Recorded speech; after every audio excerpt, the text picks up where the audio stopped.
అదే ఇదే ఇక్కడ మొత్తం పార్క్ ప్లేస్ వస్తుంది. పార్క్లో టెంపుల్ వస్తుంది.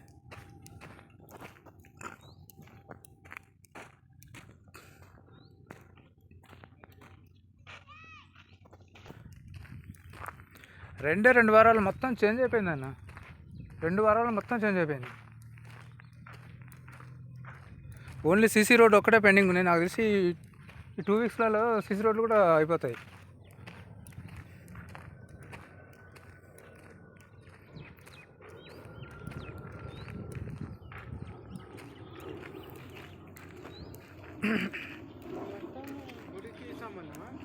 పార్క్ ఇది.